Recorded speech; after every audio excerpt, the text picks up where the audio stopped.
One of the things that TikTok is exposing is how many people actually live in extended stay hotels and live in hotels in general. Because I've been covering different things about homelessness for years, and more on this app, you're seeing people who live in hotels full time. Like that's it. Like between people living in their cars, like RV van life was really touted on this app as like a viable solution for a lot of people, and then to see the people who tried that and showing how much it actually sucks, for a lot of people, was important. But now to see the people talking about how they live in extended stay hotels and they have no idea how they would get into apartments, that's another important conversation to have. Because when you think of people that are homeless, if they didn't have if something happened with that extended stay hotel, they would literally be out on the street. And some hotels, because they're worried about people having residency and residency rights, they will make you get out at a certain point. Hi, welcome back to the channel. Thank you so much for stopping by. So we're going to be checking out some videos on about people who are living in hotels who are actually facing difficulty when it comes to renting, and that is making some people actually choose to stay in hotels, which to them is actually more pretty affordable, because at the end of the day they don't have to worry about light bills, water bill, and they don't have to worry about the internet. So there are some bills that they feel like is being cut off for them, and it's better and manageable to just like stay there. Some people actually stay in other places though. There are different places that people are living in to avoid being homeless. But before we get right into this video and check it out, please make sure you click the like button. It helps with the algorithm and I appreciate that so much. Let's get right into this video. This is the hotel that I reserved from November 17th, 2025 till May 17th, 2026, which is a total of 6 months, and it's going to cost me $8,094.14. No, I do not have to pay all that up front. I can either pay $307 a week or I can pay the $1228 a month. You could even pay every 2 weeks. It really is up to you. Your total amount is your total amount. I'm gonna take y'all inside my room. This is inside of our room, and what we get inside of here for that amount is say hey to hubby. Also, we have the full-size refrigerator and freezer. It came with the microwave. It also came with the 2-eye stove burner here. We brought our own coffee pot and some extra items over here. It does come with a full-size bathroom, shower, pretty nice size. And of course, it's all about how you make it, but this is what we are doing. Pretty much so we can like save up money, get a piece of land, and actually start paying on something that's ours. But I share a lot about hotel living, so y'all like, share, and follow for more.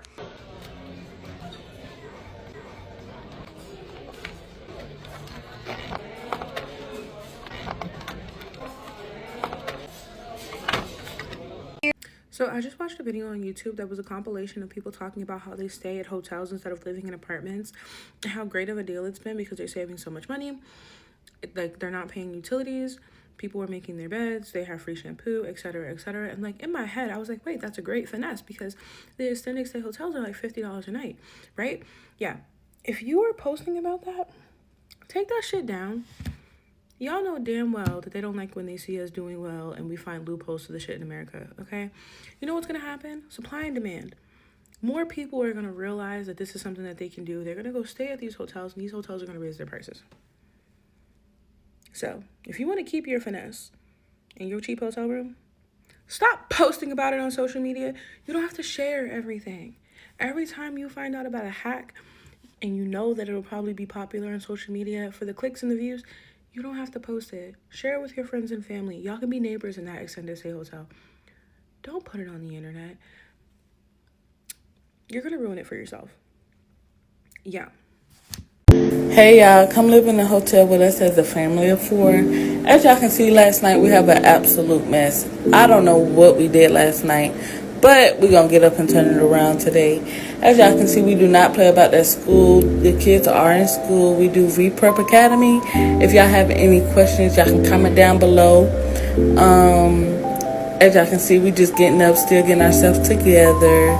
In about an hour or so, we have to get up to go run to a few stores. But before we did all that, I made the kids some breakfast. They had sugar cookie pancakes and mango on the side, and baby boy also had oatmeal. And as y'all can see, baby girl's still in school, eating and all. There are 2 teachers inside of her class right now, so right now she just got her break. We're getting ready to go to the store. As y'all can see, we left that room an absolute fucking mess, but I'm gonna handle it when we get back. And I know y'all probably like, damn, y'all do that walk almost every motherfucking day, and we do, and don't mind. The walk really not that far. It's only like 20 minutes there and back, so about a good 40-minute walk. The kids be excited about it. It helps them get out energy, so I don't mind. And it was really windy outside. Well, not really windy, but it was a little windy. It wasn't too cold, so I had to end up catching up to them because they ended up leaving me. And here they are jumping off the goddamn wall like they Spider-Man. Surprisingly, Publix was not too busy today, so we didn't have to do all that ripping and running and trying to squeeze through people in the aisle. So that was pretty nice.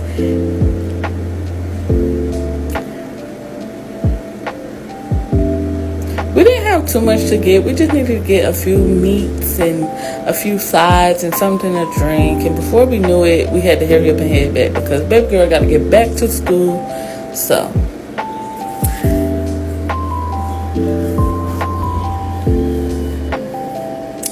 as y'all can see, this is our beautiful pediatrics. Yeah, we finally made it back, and I had to lay down just for a little second. But as soon as I got back up, I got up and I started doing laundry. Yeah, we do pay $3 per load for our laundry room.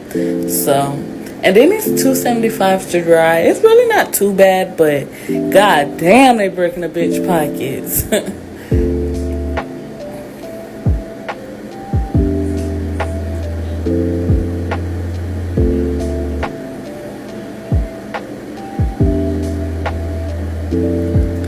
Still loading up the washers. This is about my 3rd load right here. I only did about 4, so it wasn't too bad. Look at that taunt though. Oh!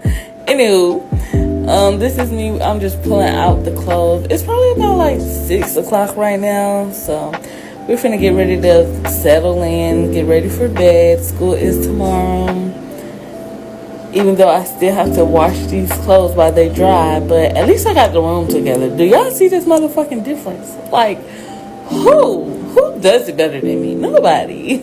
I ended up getting the kids ready for bed. I was cooking in between time, so this is dinner, something quick and easy, and I'm just gonna get the rest of my night going for me. Good night. Bye. So I currently live in a hotel, and it's one of the best but humbling experiences like ever. But let me tell you guys why. Like, it's literally taught me how strong I actually am when comfort is taken away. Like, this is not my forever spot. This is just preparing me for the best of what's gonna happen soon. So I do enjoy being here. It's actually a great experience. When I came here, I changed my phone number. It literally showed me exactly who I was without any distractions being around me.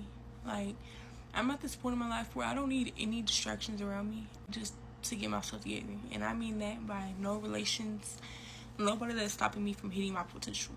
I'm a mom of 3 staying in a hotel, and from the looks of it, you guys really liked my cooking videos in the hotel. I received a lot of comments saying that I was only recording for clout, that I'm not really in a hotel because my stove was too big, and a hotel normally doesn't carry a stove that size. And that's crazy. Why would I be doing this for clout? But I am really living in a hotel with 3 kids, and it's not fun, it's not glamorous, it's not ideal. Trust me, I wish I was lying to you guys, but I'm not. This is my real life, this is what I'm really living, and this is my day and how I'm cooking here. If you guys like to watch and continue to see how I live in a hotel and how I'm surviving our days with these kids, and follow along to see what our days look like. Living in a extended stay, living in a hotel room, going through all of this has taught me a lot of good things. Hello friends, there's something that I want to share with you guys. I'm not kind of like venting a little bit. The holidays are coming, and trust me, for me it hasn't been really easy fully processing that we are gonna spend the holidays in a hotel room, extended stay living. Sometimes go back to those videos where I was today a year ago, and it hurts. Like, I really do miss it. Living in a standard state, living in a hotel room, going through all of this has taught me a lot of good things. The main one is just have faith and trust in the Lord and just him, just focus on him and believe that my time will come. The other main thing that I learned living in a hotel room is just being grateful. I don't know how many times I think about when I was in that home, I was in that house. I was ungrateful as hell. I was so ungrateful. I was sometimes just complaining. I took for granted so many things. This journey, this experience had taught me so much about being grateful. Even though some things doesn't go my way, there's some things that is going on like, oh my God, why things keeps happening? I had learned to tell myself it could be worse. It could be worse. Me as a parent, I try my best that even though in the bad times I still get my kids a good environment, just a little bit of that home feeling. I know my girls don't have fully understanding of what's going on. My 11-year-old is. I talk to him and I ask him how he's feeling. I always wonder if us just being one together in one room is bothering him, is making him uncomfortable. There was this day where he saw me, I was a little sad and quiet, and he asked me what happened. Most of the time when he asked me, I always tell him, I just feel a little headache. That's all, baby. But this time I said, I don't know, son, I just feel really sad that you and your sister has to be in a little place like this. I just feel sad that I cannot give you right now the best. My son, he is not very affectionate. He's very little with his words. But that moment he hugged me and he said, Mommy, we have a roof and we together. We good. It gave me so much peace that my son thinks like this. I always teach my kids to be grateful. I always teach my son, even when we had a home, even when we had a car and everything, and even when we had little, even when we had a lot, to always be grateful. We really don't go out too much like we used to. And when we do, and when we are able to take the kids out, I wanted to make it special. Even though if it is something small, like recently we went to see the snow, they were really happy. They loved it. Really, the area that we at, there's no parks around, is very central. A lot of traffic. I really do not feel safe to go out there and walk with my girls in the traffic area, if I made sense. A couple of days ago, we took them to go see the snow, like fake snow, but they don't know it's fake. It was really nice. It was actually really nice. The weather was really good. My toddler had so much fun. Baby, of course, she was seeing the snow. She like, what babies do. They geekingly got there on time for the first one. Then we went and got our favorite treat. And I wait for the other show. The other show was in another hour. I wanted to do more. Like, I wanted to see if we can go do more. I wanted to go to another place. Then my toddler said, Ma, let's go home. I'm like, let's go home? Ma, let's go home. My son was like, yeah, let's go home. My baby, she started whining, she started crying. I'm like, okay, why y'all acting like that? We just literally just got out of the room. Let's just go have fun. My child is like, no, let's go home. We come home and I'm thinking, they tired. They gonna go to sleep, they're gonna go lay down. We got here to the room and they start playing. My toddler, my baby, they start taking the toys out, they start playing, thinking they want to come home because they're tired. My toddler start playing around. She started getting comfortable, taking her shoes off, her sweater off. I lay down in the bed. My baby and my toddler, they get in the bed with us and they just laying in there with us. Just literally just laying in there, playing around, jumping all over us, just right there. And I said, wait, what? They're crying and fussing outside and they want to be in the bed. They're playing around and screaming. Like, they have all this energy that they can take all that energy outside, but no, they want to come inside.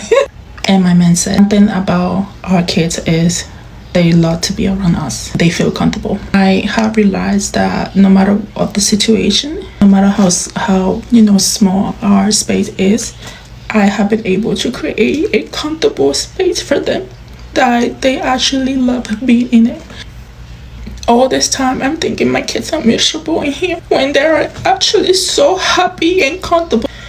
And I'm so grateful we have this roof and I'm able to do this until we go for the better. And when my son told me we have a roof and we're together, that is really what is most important during the season, is that even though the bad times, we have a roof, We are safe, we are alive, and we are together as a family. If you're someone, if you're a mama in a situation like me, that you lost everything, you're struggling, you're financially struggling, you feel like a failure, you feel like you're not doing anything, you feel like your kids are miserable, especially in the holiday seasons, then is you're not alone. A wonderful mother, you're doing the best you can, and with the little that you have, your kids, all they want is just be around mommy and daddy. That's what they want. And remember, this is just a little bump. It's not gonna be like this forever. I tell myself this is not going to be like this forever, and I know it's not going to be like this. I'm learning to be grateful. I am teaching my son to be grateful. I kind of just wanted to say that. I don't know if somebody needed to hear it. And thank you so much for watching. Bye. Guys, so I found a hotel that would let me stay there week to week instead of hopping around and stuff like that. So I'm gonna go pay my due. Where are my glasses? I'm always looking for these glasses, but I'm gonna go pay the rent and we're gonna move in there tomorrow. And I'm sharing my journey about being homeless and the journey of having to live in hotels and the journey of not having family to depend on or not having people to really, help you. And they don't have to. I'm not saying that they have to, but I'm just sharing my journey and I'm not embarrassed. I'm not afraid. I am afraid, but I'm not scared. The journey to me getting back into society as far as finding me an apartment. And I know it's like, how you gonna find an apartment when you can barely pay the bills in your hotel room, right? I know. God's gonna supply, honey. God gonna supply. God is gonna move things, so. This message is specifically for my people that are living in a hotel, a motel, Holiday Inn. If you have been going through your journey and living in that hotel for over 30 days, you need to take your ass up to that front desk and you need to ask them rather, to take the taxes off your room. After 30 days, you become exempt technically, but they are not going to take those taxes off unless you ask, because technically you live at the property now. You don't need to be, yeah, that's a different story. You didn't hear that from me though. You know what I'm saying? If it has been well over 30 days, 9 times out of 10, you have a credit on your reservation. But it's going to take somebody with common sense to sit down any day after the 30 days that they taking your taxes off, and the credit literally should pop up by itself. So you might got some free days, might be a threefold, might be a week, depending on how long you've been there. But I know I just helped somebody. You welcome. You've made it to the end of this video. Thank you so much for watching this video to the very end. Please make sure you click the like button. It helps the algorithm and I appreciate that so much. And hit the notification bell to get notified every time I post a new video, and leave your thoughts in the comment section down below. Subscribe to the channel if you're new here and you're watching me for the very first time. I'll see you on the next one. Bye.